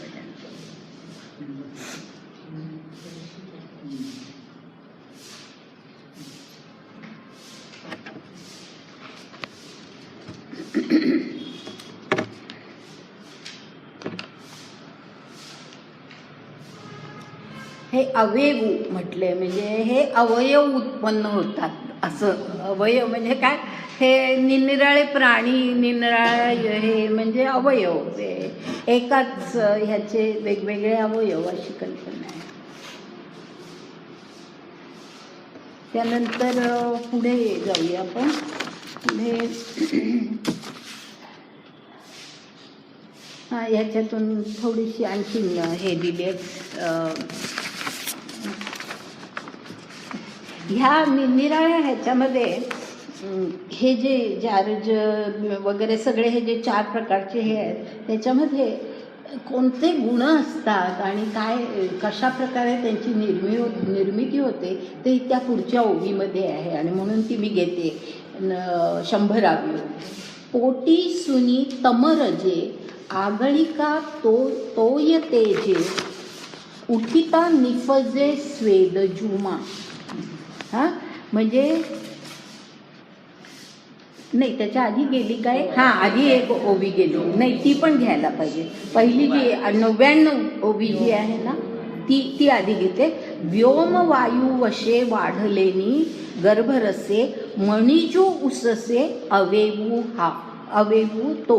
म्हणजे व्योम आणि वायू म्हणजे व्योम म्हणजे आकाश आणि वायू यांच्या योगाने जो गर्भ वाढतो तो मणिजू म्हणजे अंडज. या अंड आपण म्हणतो की कोंबडी आधी का अंड आधी, तर त्या अंड्याची निर्मिती इथे सांगितली आहे. पहा की नेहमी हा प्रश्न हे केला जातो की कोंबडी आधी का अंडा आधी, पण अंड्याचीच निर्मिती इथे सांगितली की अंड कुठल्याही याचं प्राण्याचं पक्ष्याचं अंड कसं निर्माण होतं, तर व्योम आणि वायू वशे म्हणजे व्योम आकाश म्हणजे अवकाश आणि वायू ह्यांच्या योगाने गर्भरस निर्माण होतो आणि त्यातून अंडज प्राणी निर्माण होतात. त्यानंतर दुसरं दिलंय, पोटी सुनी तमरजे आगळिका तोय तेजे उठिता निफजे स्वेदजू मा. म्हणजे स्वेदज कसा निर्माण होतो, तर ह्या स्वेदज म्हणजे घामातून वगैरे निर्माण होणारे, बाष्पातून निर्माण होणारे सगळे झुरळ म्हणा किंवा वगैरे अशा प्रकारचे जे हे आहेत, हां कनिष्ठच म्हणायचं त्याला. तर पोटी सुनी तमरजे. आता कनिष्ठ सुद्धा का, तर त्यांच्यामध्ये तमोगुण खूप असतो. ह्या सगळ्या ह्याच्यामध्ये तमोगुण असतो. तम आणि रज दोन्ही, तम रजे असं म्हटलंय.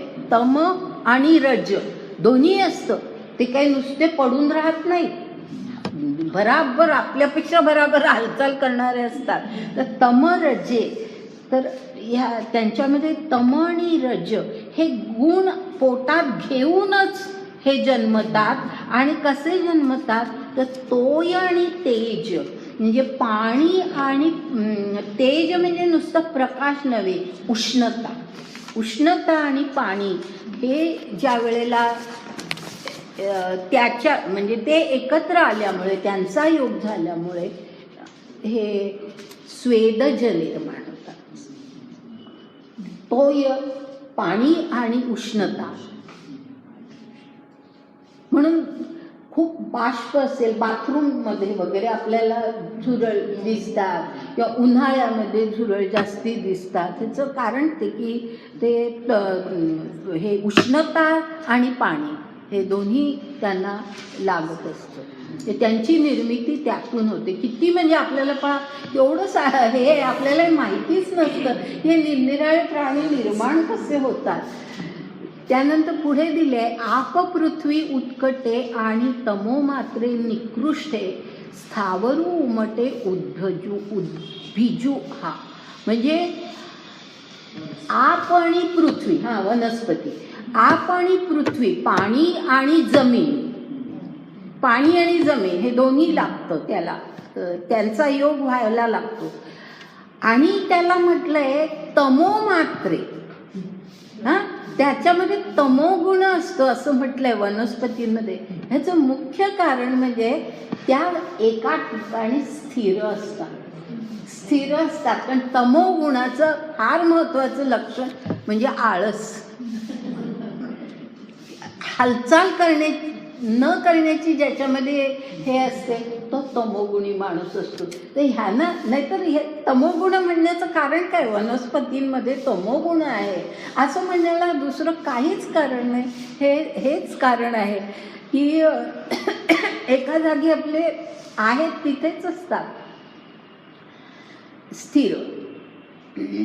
तमो मात्रे निकृष्ट, म्हणून त्यांना निकृष्ट म्हटलंय. स्थावरू म्हटलंय बघा, स्थावरू म्हणजे एका ठिकाणी स्थिर.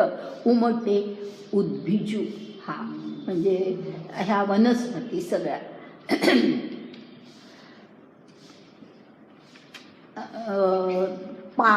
पाचही विरजी होती मनबुद्ध्यादी साजी ही हेतू जारजी ऐसे जाण. म्हणजे पाचही काय पंचमहाभूत जी आहेत ती सगळी ज्याच्यामध्ये असतात. आत्तापर्यंत दोन काहीतरी सांगितले, आता पाचही हे ज्याच्यामध्ये असतात. आणि शिवाय वेगळं सांगितलंय. मन बुद्ध्यादी साजी, म्हणजे मन बुद्धी ज्याच्यामध्ये निर्माण झालेली असते असे म्हणजे केवळ माणूसच नव्हे तर सगळे जे काही जारज योनीतले जे काही आहे त्या सगळ्यांमध्ये माणसापेक्षा कमी प्रमाणात असेल बुद्धी किंवा मन, हे अगदी कमी प्रमाणात असू शकेल पण तरीसुद्धा त्यांच्यामध्ये असतं.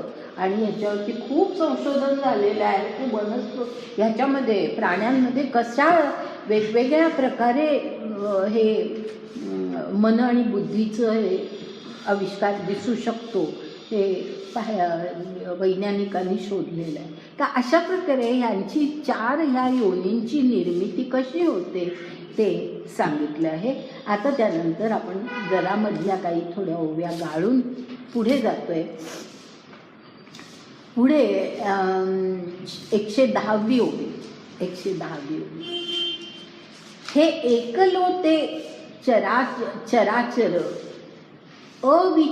अविचारित सुंदर प्रसवोनी थोर थोरावली.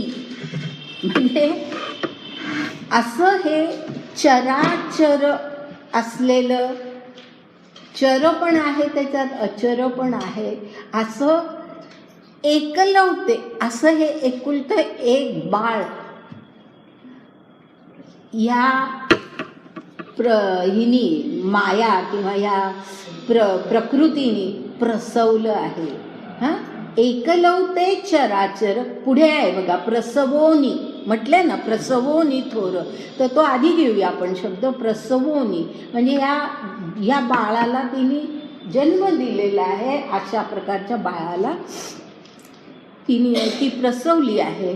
आणि मध्ये जे म्हटलंय अविचारित सुंदर, ह्याचा एक वेगळा अर्थ आहे. आणि त्याचा अर्थ काय आहे तर आपण जर अविचारित असू, म्हणजे विचारहीन असू, विचार फारसा करत नसू, तर मग हे बाळ कसं दिसतं, सुंदर दिसतं. म्हणजे हे जग आपल्याला सुंदर वाटतं. आपण जर विचार करत नसलो तर आपल्याला हे सगळं जग प्रकृतीने प्रसवलेलं हे बाळ फार सुंदर आहे, हे जग फार सुंदर आहे असं वाटतं. आपण विचारच करत नसलो तर, विचारहीन असलो, अविचारित म्हटलेलं आहे ना, अविचारित म्हणजे आपण विचार करत नसलो तर आपल्याला म्हणजे आपण विचारहीन अवस्थेमध्ये असलो तर हे बाळ जे प्रकृतीने प्रसवलेलं सगळं बाळ आहे ते फार सुंदर आहे असं आपल्याला वाटतं. म्हणजे आपण कसे प्रकृतीच्या सगळ्या ह्याच्यामध्ये गुंततो ते आता हळूहळू यायला लागले. तर हे फार सुंदर दिसतं. आणि अशा ह्या सुंदर बाळाला प्रसवोनी थोर थोरावली, म्हणजे या अशा थोर बाळाला तिने प्रसवलं आणि ती स्वतःही थोरावली, म्हणजे प्रकृतीला महत्त्व आलं, ती पण थोर झाली. या सुंदर बाळाला तिने जन्म दिला आणि प्रकृती पण थोरावली. मग पुढे पै ब्रह्मा प्रातः काळू विष्णू तो माध्यानु वेळू सदाशिव सायंकाळू बाळायया. म्हणजे या बाळाचा प्रातःकाळ काय तर ब्रह्मा, त्याचा माध्यान्ह काय तर विष्णू, आणि त्याचा हे काय सायंकाळ कुठली तर शंकर सदाशिव. महाप्रळय सेजे, हे पण फार सुंदर आहे. महाप्रळय सेजे खिळवणी आले निधीजे विषम ज्ञाने उमजे कल्पोदयी. ह्या ओवीत फार सुंदर विचार व्यक्त केला आहे. सुंदर असा अर्थ की म्हणजे विचार करण्यासारखा आहे की त्यांनी काय म्हटलंय की महाप्रळय सेजे, म्हणजे हे जे बाळ आहे सुंदर जगरूपी बाळ, हे सुंदर बाळ खेळून खेळून दमतं आणि ते कुठे झोपतं तर महाप्रळयाच्या सेजेवरती ते झोपतं. खेळून खेळून दमतं आणि मग महाप्रलयाच्या सेजेवरती शय्येवरती ते झोपतं. निधीजे, ते आले निधीजे आणि ते तिथे झोपतं. आणि मग पुढे दिले विषम ज्ञाने उमजे कल्पोदयी. म्हणजे पुन्हा आता प्रलय झाला पण पुन्हा कधीतरी कल्पोदय होणारच ना. तर त्या कल्पोदयी हे बाळ पुन्हा उमजे, पुन्हा ते उठतं. झोपलंय आता तिथे पण ते पुन्हा उठतं, पुन्हा त्याचं हे व्हायला लागतं. आणि ते का, त्याचं कारण दिलंय विषम ज्ञाने. म्हणजे साम्य ज्ञान, समता. समता ह्याचा अर्थ की एकत्व. ईश्वर आणि मी एकच आहे, हे विश्व आणि मी एकच आहे, ही सगळी माणसं आणि मी एकच आहे, असं जे ज्ञान असतं ते साम्य ज्ञान. आणि त्याच्याऐवजी ज्या वेळेला आपण भेद करतो, हा वेगळा आहे तो वेगळा आहे, असे ज्या वेळेला भेद करतो ते विषम ज्ञान. म्हणजे ज्ञानामध्ये दोन फरक आहेत, एक साम्याचं ज्ञान आणि एक विषम ज्ञान. तर जर आपल्यामध्ये विषम ज्ञान असताना आपण जर झोपेला गेलो प्रलयाच्या वेळेला, तर पुन्हा आपल्याला जन्म आहे. पुन्हा आपल्याला जन्म आहे, कारण आपण त्या उंचीला पोचलो नाही. साम्यावस्था ही उच्च अवस्था आहे, आपण त्या उच्च अवस्थेला पोचलो नाही, त्यामुळे परमेश्वराशी आपण एकरूप झालो नाही. पुन्हा जन्म आणि मृत्यूच्या ह्या संसार चक्रामध्ये आपण अडकतो. किती छान हे केलेलं आहे की पुन्हा म्हणजे पुन्हा वाचते मी. महाप्रळयसे जे खेळवणी आले निधी जे विषम ज्ञाने उमजे कल्पोदयी. सुंदर हा शेवटचा भाग फार छान आहे की पुन्हा ते बाळ, याचा अर्थ नुसतं जग असंच नाही की हे आत्मे पुन्हा, म्हणजे ते अविनाशी आहेत ना, आत्मा हा अविनाशी आहे. तर त्यामुळे प्रलय झाला तरी ते काही सगळे आत्मे काही परमेश्वरामध्ये एकरूप होत नाही. ते आत्मे पुन्हा या जगामध्ये येतात आणि जग पुन्हा निर्माण होतं. तर असं की पुढे अर्जुना यापरी मिथ्यादृष्टीचा घरी युगानुवृत्तीची करी चोज पावले. अर्जुना याप्रमाणे मिथ्यादृष्टीच्या घरी, म्हणजे हे सगळं मिथ्यादृष्टी आहे, अज्ञानाची दृष्टी. मिथ्यादृष्टी याचा अर्थ अज्ञानाच्या दृष्टीच्या घरी. हे सगळं जग म्हणजे काय आहे, तर अज्ञानदृष्टीचं घर आहे, अज्ञानदृष्टीचं घर आहे. अशा या मिथ्यादृष्टीच्या घरी, कारण इथे आपल्याला साम्य कळत नाही, आपल्याला एकत्व कळत नाही, म्हणजे आपण मिथ्यादृष्टीच्या या जगामध्ये वावरतो. हे घर जे आहे ते मिथ्यादृष्टीचं आहे. युगानुवृत्तीची करी चोजे पावले, म्हणजे पुन्हा तो आत्मा ह्या युगानुयुग पुन्हा त्या ह्या जगामध्ये चोजे पावले, म्हणजे पावलं टाकायला लागतो तो आत्मा. पुन्हा जन्माला त्याला तो ईश्वराशी एकरूप झालेला नसतो, तो पुन्हा येतो.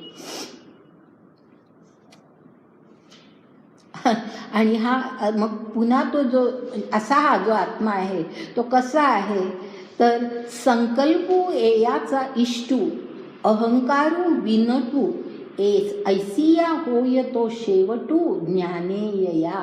म्हणजे हा कसा आहे आता जो पुन्हा निर्माण झालेला आहे, तर संकल्प याचा इष्टू. इष्टू म्हणजे आवडता मित्र. संकल्प की मला अमुक करायचंय तमुक करायचंय, संकल्प हा त्याचा इष्टमित्र, त्याचा अगदी खास मित्र, इष्ट. अहंकारू विनटू. विनटू याचा अर्थ ज्याला म्हणतात काय म्हणतो की खेळगडी, आपल्याबरोबर खेळणार. खेळगडी म्हणजे आपल्याबरोबर जो खेळतो तो. म्हणजे अहंकार हा त्याचा म्हणजे एकूण त्याचं स्वरूप काय, तर संकल्प त्याचे संपत नाही, अहंकार त्याचा संपत नाही, आणि असं हे जीवन त्याचं पुन्हा सुरू होतं. परंतु पुढे काय दिले, ऐसिया होय ते शेवटू ज्ञानेयया. म्हणजे ज्या वेळेला त्याला पुन्हा सत्याचं ज्ञान होतं त्यावेळेला ह्या सगळ्याचा शेवट होतो. तोपर्यंत नाही तर हे चक्र चालू राहतं.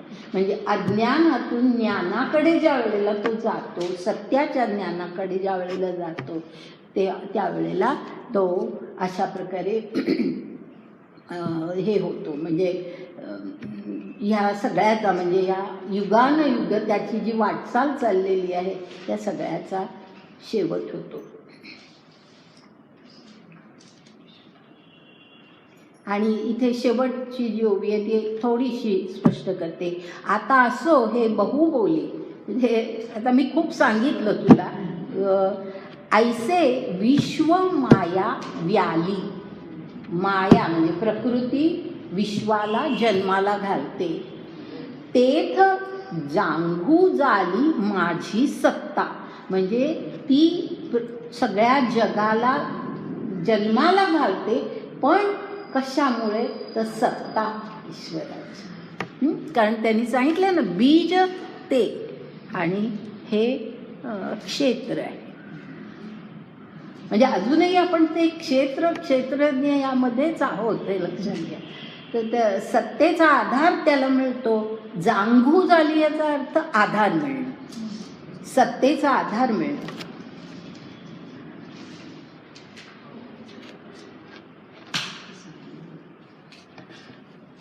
पुढचं घेते आहे आम्ही. 4था श्लोक आहे. जरा खूप वेळ जातो पण थोडं समजलं पाहिजे ना, नाही तर नुसतंच वाचत गेलं तर काही याला असतं नाही. कंटाळला नाहीत ना? नाही असू दे. आता नाही अजून एक 15-20 मिनिटं. 4था श्लोक जो आहे, आता काय झालं आहे की आता तुम्हाला हे एकूण सगळं समजायला लागलेलं आहे, त्यामुळे आता ते सोपं जाईल. सर्व योनीषु कौंतेय मूर्तयः संभवती याः तासां ब्रह्म महद्योनिरहं बीजप्रदः पिता. पुन्हा तोच विचार आहे पहा. बीज काय? तर म्हणजे बीज घालणारा पिता कोण? तर ईश्वर किंवा ब्रह्म, इथे ब्रह्म म्हटलेलं आहे. आणि महत म्हणजे ती प्रकृती ही जी आहे ही आई, ती आई. आणि पिता कोण? तर हा ब्रह्म, हा पिता. आणि अशा प्रकारे सर्व योनीषु कौंतेय मूर्तयः संभवती, म्हणजे अशा प्रकारे सर्व प्रकारच्या योनी निर्माण होतात. संभवती म्हणजे सर्व प्रकारच्या योनी, सर्व प्रकारची शरीर योनींमधली निर्माण होतात. आता ओव्या पाहूया. या कारणे मी पिता. आता जिथे फार सोपं आहे तिथे मी फार स्पष्ट करत नाही, कारण आता खूप ह्याचं सर्व स्पष्टीकरण झालेलं आहे. या कारणे मी पिता महद्ब्रह्म माता अपत्य पंडुसुता जगडंबरू. जग हे अपत्य. आता शरीरे बहुते देखोनी न भेद हो चित्ते जे मनबुद्ध्यादी भूते एकेची येते. म्हणजे असं म्हटलंय की अर्जुनाला त्यांनी म्हटलंय की आता शरीरे बहुते देखोनी, म्हणजे खूप वेगवेगळ्या प्रकारची ही सगळी शरीरं पाहून न भेद हो चित्ते, म्हणजे तुझ्या मनामध्ये भेद निर्माण करू नको, भेदभाव निर्माण करू नको. जरी तुला वेगवेगळ्या प्रकारची सगळी शरीरं दिसत असतील तरी त्याच्यामध्ये तू भेदभाव करू नको. चित्तामध्ये तो भेदभाव यायला देऊ नको. कारण का? तर जे मनबुद्ध्यादिभूते एकेची येथे, म्हणजे ह्या सगळ्यांच्या मध्ये मन बुद्धी ही सगळ्या भूतमात्रांमध्ये एकच आहे हे तू लक्षात घे. म्हणजे ती प्रकृती म्हणा, ती प्रकृती एकच सर्वांमध्ये आहे. किंवा तो ईश्वर तोच पिता सर्वांचा आहे आणि तीच आई सर्वांची आहे हे तू लक्षात घे. भेद करू नकोस. हा का एकेची देही काय अनारिसे अवयव नाही तेवी विचित्र विश्व पाही एकची हे. म्हणजे त्यांनी म्हटलंय की एकाच देहामध्ये वेगवेगळे अवयव नसतात का? पण म्हणून काही आपण हे शरीर वेगळं, हा हात म्हणजे एक वेगळं शरीर, हा हात म्हणजे वेगळं शरीर असं आपण म्हणत नाही.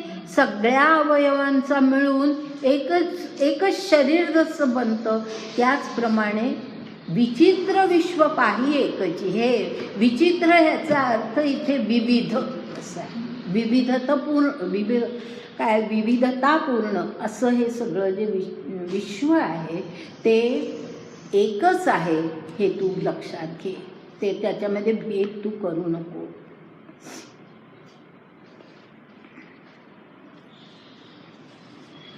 पुढे आणखीन काही उदाहरणं दिली. वन्नी आणि हे किती 22वी ओवी आहे. म्हणून वन्नी आणि ज्वाळ दोन्ही वन्नीची केवळ तेवी मी का सकळ संबंधू वावो. म्हणजे तिथे असं म्हटलंय वन्नी म्हणजे अग्नी आणि अग्नीची ज्वाला हे काही वेगळं नसतं, दोन्ही एकच असतं. दोन्ही मिळून अग्नी बनतो. तर असं अग्नी म्हणजे हे दोन्हीही. त्याचप्रमाणे तेवी मी गा सकळ संबंधू वावो म्हणजे माझा आणि जगाचा संबंध आहे असं म्हणणं हे सुद्धा चुकीचं आहे. लक्षात आलं? वावो म्हटलंय पहा की माझा आणि जगाचा संबंध आहे असं जेव्हा म्हणतो आपण त्यावेळेला मी वेगळा आणि जग वेगळं आहे असं आलंच की नाही. तर म्हणजे माझा आणि जगाचा संबंध आहे असं म्हणणं सुद्धा वावो आहे, चुकीचं आहे. वावगं आहे. आणि मग पुढे पहा कसं दिलंय. जालेनी जगे मी झाके तरी जगतवे कोण फाके किळेवरी माणिके लेपीचे गाई. म्हणजे हे जे सगळं झालेनी म्हणजे हे सगळं जग जे निर्माण झालेलं आहे ते जग जे आहे ते जग म्हणजे ह्या सगळ्या प्रकृतीमध्ये आपण गुंतल्यामुळे ह्या जगातल्या सगळ्या ह्याच्यामध्ये गुंतल्यामुळे जगे मी झाके म्हणजे ईश्वर झाकला जातो. ईश्वराचं खरं स्वरूप झाकलं जातं. आपल्या लक्षात येत नाही की ईश्वर. आता पुढे ते आणखीन पहा स्पष्ट होईल हे सगळं. ईश्वर झाकला जातो याचा अर्थही तुम्हाला पुढे आणखी चांगला कळेल. ईश्वर झाकला जातो तरी जगतवे कोण फाके म्हणजे जग हे सगळं काय आहे. फाके म्हणजे हा कशाचा विस्तार आहे. जग कशाचा विस्तार आहे. माझाच विस्तार आहे. म्हणजे जग आणि मी वेगळं नाही आहे, माझाच विस्तार आहे. म्हणजे जसं समजा आता आपला हा देह आहे, हा आणखी थोडा विस्तारित झाला याचा अर्थ काही वेगळं झालं असं नाही, आपलाच तो विस्तार आहे. बरोबर आहे. तसंच आहे ईश्वराचा हा सगळा विस्तार आहे. पाके म्हटलंय त्याचा अर्थ विस्तार आहे सगळा. म्हणजे संबंध आहे असं म्हणणं सुद्धा चुकीचं आहे, वावगं आहे. खरं म्हणजे जगतवे कोण फाके म्हणजे ह्या जगाचा जगपणाने कोण फाकेला प्रकाशणे असाही अर्थ आहे की जगपणाने कोण प्रकाशतं. मीच प्रकाश, माझाच तो प्रकाश आहे जग म्हणजे. आणि किळेवरी माणिके लेपीजे काही म्हणजे किळे ह्याचा अर्थ तेज. माणकाचं जे तेज असतं ते तेज आपल्याला कळतं, माणकाचं तेज आपल्याला कळतं. पण म्हणून माणकाच्या तेजामुळे माणिक लेपीजे म्हणजे लपून राहतं का. नाही, माणिक हे वेगळं आपल्याला आहे हे कळतंच, माणिक लपून राहत नाही. म्हणजे विश्वाच्या विस्तारामध्ये आपण अडकू नये असा त्याचा अर्थ आहे की त्यालाच महत्त्व देऊ नये. तो विस्तार कोणाचा आहे हे आपण लक्षात घ्यावं. हळूहळू हे आणखीन स्पष्ट होईल बघा. पुढचं आपण तसंच आहे. अलंकारा ते आले तरी सोने पण काही गेले ही कमळ फाकले कमळत्वामुके म्हणजे अलंकार निर्माण झाला म्हणून काही सोनं गेलं असं होतं का. आणि त्याचप्रमाणे कमळ फुललं सगळं अगदी उमललं पूर्ण, म्हणून त्याचं कमळत्व गेलं असं नाही होत. ते उमललं तरी ते कमळच.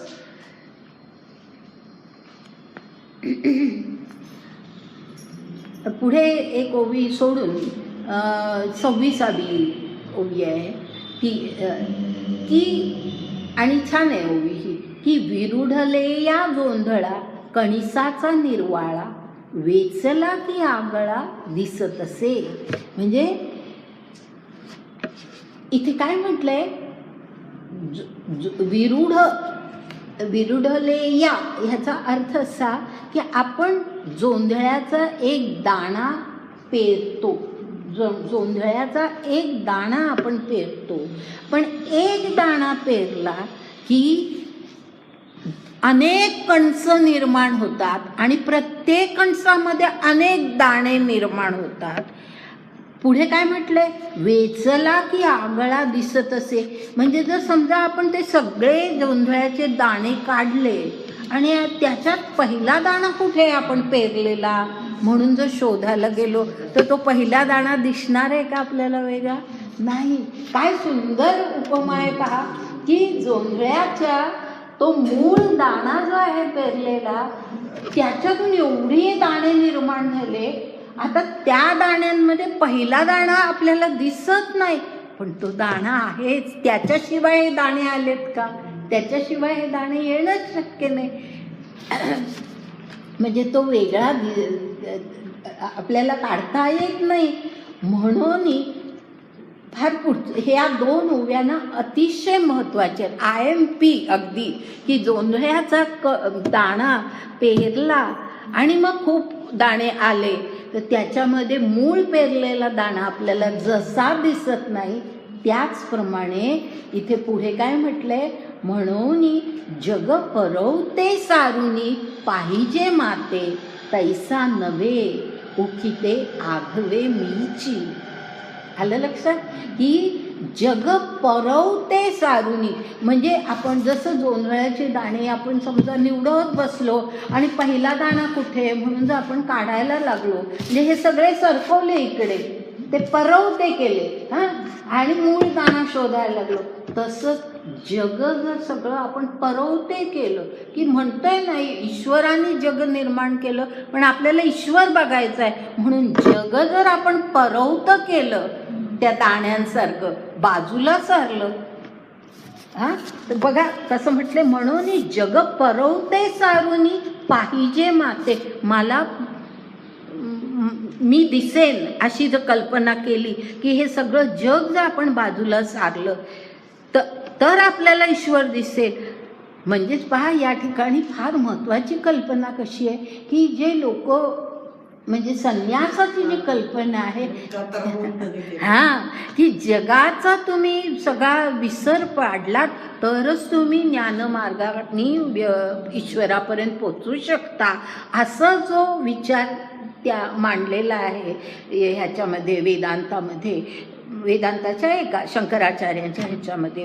तर त्याला हे उत्तर आहे की जगाला तुम्ही परवते केलं, त्याला जगाला बाजूला सारलं आणि मला शोधण्याचा प्रयत्न केला.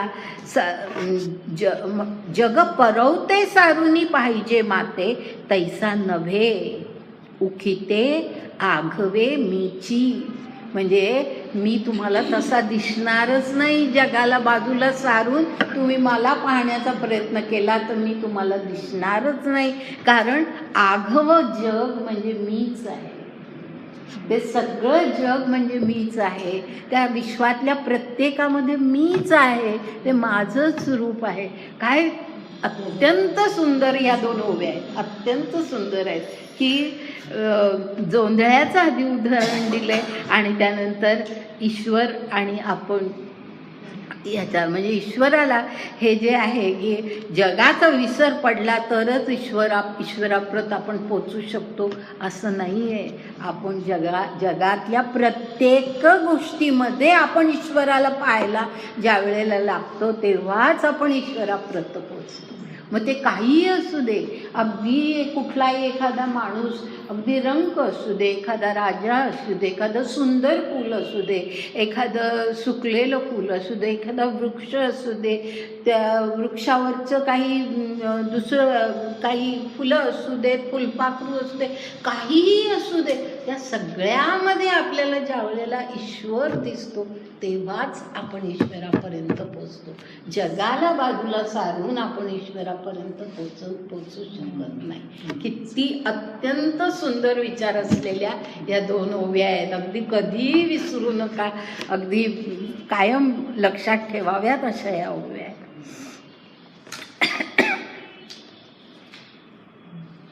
आणि पुढे म्हटलंय, हा तू साचो कारा निश्चयाचा खरा, गाठी बांधवीरा जीवाची आहे.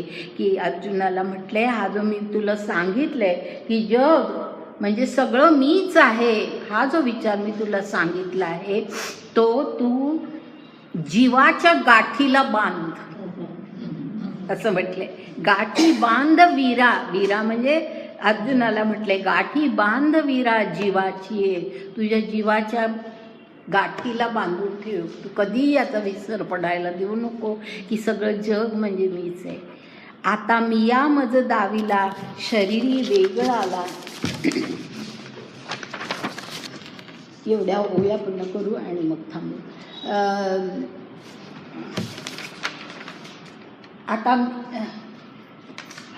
आता ह्या ज्या पुढच्या ओव्या आहेत ना, त्याच्यामध्ये एक आधी पहिल्यांदा मी कल्पना देऊन ठेवते, म्हणजे पुढचा भाग पटकन लक्षात येईल. की आता असं जे म्हटलेलं आहे की सगळं जग म्हणजे मीच आहे, एकच आहे, सगळ्या गोष्टी एकच आहेत वगैरे, असं जे आत्तापर्यंत हा विचार सांगितला आहे, मग असं सहजपणे आपल्या मनामध्ये विचार येतो किंवा अर्जुनाच्या मनामध्ये विचार आला असू शकतो की जर समजा फक्त सगळं जग म्हणजे ईश्वरच आहे, मग हे असं वेगवेगळं पण का आहे? हे वेगळं आहे, ते वेगळं आहे, ही सगळी विविधता का दिसते? कोणी आपले खाण्याचे पदार्थ वेगळे असतात, गाय गवत खाते, सिंह मांस खातो, सिंह क्रूर असतो, गाय अगदी शांत असते. किती स्वभावामध्ये फरक, अनेक गोष्टींमध्ये फरक, ही जी सगळी विविधता मग का आहे?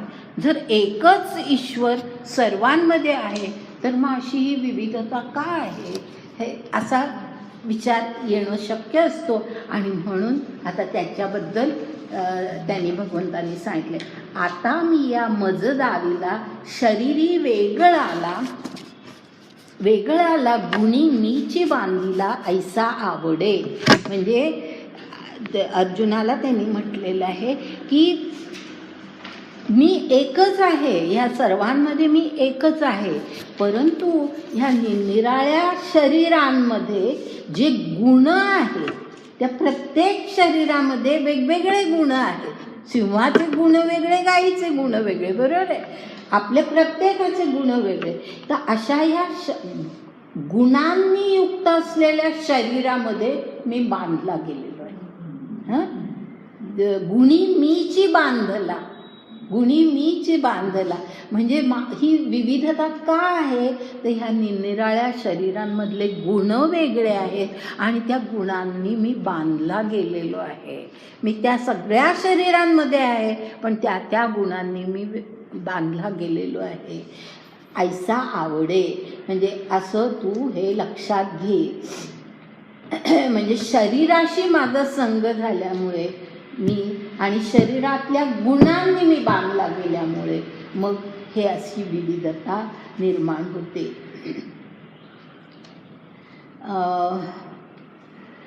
पुढे म्हटलंय, पुढची ओवी आहे, जैसे स्वप्नी आपण उठवूनिया आत्ममरण भोगी जे गा जाणं कपिध्वजा. म्हणजे आपल्या स्वप्नामध्ये आपण स्वतःलाच मेलेलं पाहतो, आत्ममरण पाहतो, आपणच मेलोय असं आपण आपल्या स्वप्नामध्ये पाहतो. तसं हे सगळं झालेलं आहे. ही पाहणाऱ्याला असं दिसतं की हे सगळं वेगवेगळं आहे, कारण प्रत्येक शरीरातले गुण वेगळे आहेत आणि त्याच्यामध्ये मी बांधला गेलेलो आहे. आणि आणखी एक त्याला उदाहरण दिलंय का कवळा ते डोळे प्रकाशुनी पिवळे देखती तेही कळे तयासीची. म्हणजे कावीळ झाली की सगळ्या गोष्टी पिवळ्या दिसतात. तसं माझं झालेलं आहे की या शरीरातल्या गुणांमुळे मी बांधला गेलेलो आहे आणि त्यामुळे मी असा वेगवेगळा झालेला आहे.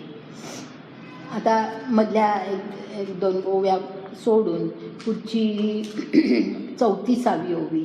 तैसी ये नाना देहे दाऊनी मी नाना होये तेथ ऐसा बंधू आहे तेही देखे. म्हणजे निराळ्या प्रकारच्या देहामध्ये मी वेगवेगळा दिसतो. मी जरी प्रत्येक देहामध्ये असलो तरी मी वेगळा दिसतो. तेथे ऐसा बंधू आहे तेही देखे. म्हणजे मी गुणांनी बांधला गेलो आहे असं मी दाखवतो. मी गुणांनी बांधला जात नाही. हे फार महत्त्वाचा हा भाग आहे की मी गुणांनी बांधला जात नाही, मी गुणांनी बांधला गेलो आहे असं मी दाखवतो. माझं मूळ स्वरूप आहे ते तसंच आहे, पण मी दाखवतो की मी गुणांनी बांधला गेलो आहे.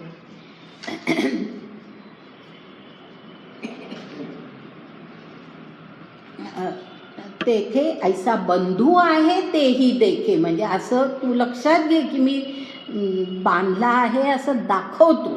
आता पुढे असं आहे की मग मला ते बंधन का पडत नाही? गुणांचं बंधन मी नुसतं दाखवतो मी बांधला गेलोय, पण खरा मी बांधला जात नाही. असं का होतं ते पुढे आहे. बंधू का न बंधीजे हे जाणणे मज माझे नेणनेही उपजे आपलेनी.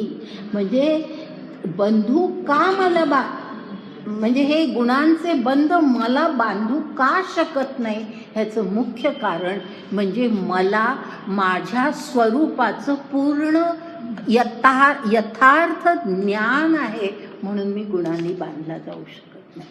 आपण सामान्य माणसं अशी असतो, आपल्या स्वरूपाचं ज्ञान आपल्याला नसतं. आपलं खरं स्वरूप आत्मा हे आहे, पण आपण कुठे आत्मा आहोत असं वागतो. आपण शरीर आहोत असेच आपण वागतो.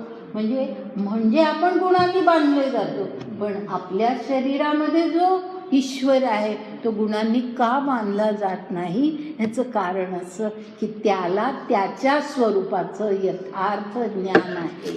म्हणजे आता पहा, आपण जे आत्म्याचं आपल्यामध्ये असलेलं अक्षर आत्मा आणि अक्षर आत्मा हे जे स्वरूप आपण पाहिलं त्यातला जो अक्षर आत्मा आहे तो शुद्ध आपण त्याला म्हणतो.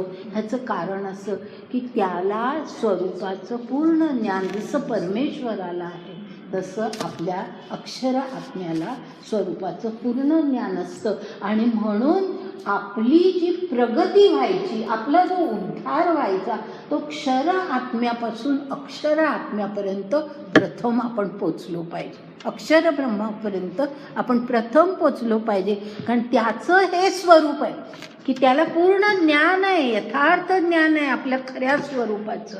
क्षर आत्मा सगळा विसरला आहे, तो प्रकृतीमध्ये गुंतलेला आहे, त्याला आपल्या स्वरूपाचं विस्मरण पडलेलं आहे. म्हणून क्षरपासून आधी आपण अक्षरापर्यंत जायचं असतं आणि तिथेही ते थांबायचं नसतं. ती एक मधली पायरी असते. तिथून पुढे आपल्याला पुरुषोत्तमापर्यंत जायचं असतं. हा खरा उद्धार आहे. म्हणजे गीतेमध्ये जी उद्धाराची कल्पना आहे ती अशा प्रकारची आहे की प्रथम क्षर आत्म्याकडून अक्षर आत्म्यापर्यंत आणि अक्षर आत्म्याकडून तिथे आधी पोचलंच पाहिजे. तिथपर्यंत आपण नाही पोचलो तर क्षराकडून आपण एकदम पुरुषोत्तमाकडे जाऊच शकत नाही.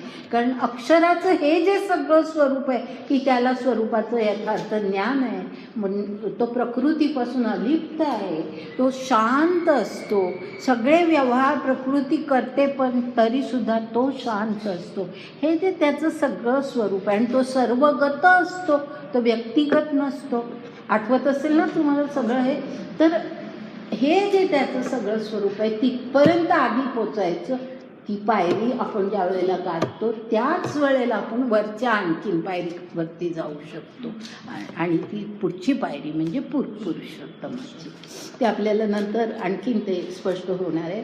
पण इथे फार सुंदर सांगितले की बंधुकान बांधिजे हे जाणणे मज माझे नेणनेही उपजे आपलेनी. म्हणजे न जाणल्यामुळे नेणने ह्याचा अर्थ की न जाणल्यामुळे आपलं स्वरूप आपण न जाणण्यामुळे आपण त्या बंध निर्माण करतो. आणि मला मात्र म्हणजे तो ईश्वर म्हणतोय की मला माझ्या स्वरूपाचं यथार्थ ज्ञान आहे म्हणून मी गुणांनी बांधला जात नाही. हां, किती स्पष्टीकरण आहे पहा याच्यामध्ये सगळ्या गोष्टींचं, की आपण कसे वागतो, आपलं जीवन कसं घडत असतं ह्याचं अनेक गोष्टींचं स्पष्टीकरण याच्यामध्ये आहे. पुढे आता एवढं शेवट करूया. तरी कोणे गुणे कैसा मजची मी बंधू ऐसा आवडे ते परी ऐसा अर्जुन देवा. गुण किती किम धर्म काही यया रूप नाम हे झाले हे वर्म अवधारीजे. म्हणजे आता ह्याच्या पुढे फार सुंदर सगळा विवेचन आहे आणि ते आता पुढच्या तासाला आपण सुरुवात करणार आहोत. आणि ते कसं आहे की हे जे गुण आहेत की ज्यांनी खरा ईश्वर बांधला कधीच जात नाही असे हे जे गुण आहे ते कोणे गुणे कैसा मजची मी बंधू ऐसा. नाही, बरोबर आहे ना? हां, म्हणजे कुठल्या गुणांनी मी म्हणजे जे दाखवतो ना तो की मी बांधला गेलो आहे असं जे दाखवतो तर ते कुठल्या गुणांनी मी बांधला गेलो आहे हे मी कसं दाखवतो, हे ते गुण किती आहेत, त्यांचे धर्म काय आहेत म्हणजे त्यांचं स्वरूप काय आहे, त्यांची नावं काय, त्यांचं रूप काय, हे ते कुठे उत्पन्न होतात, हे सगळं वर्म म्हणजे हे सगळं ज्ञान आता मी ह्याच्या पुढे तुला देणार आहे अर्जुना. ऐक.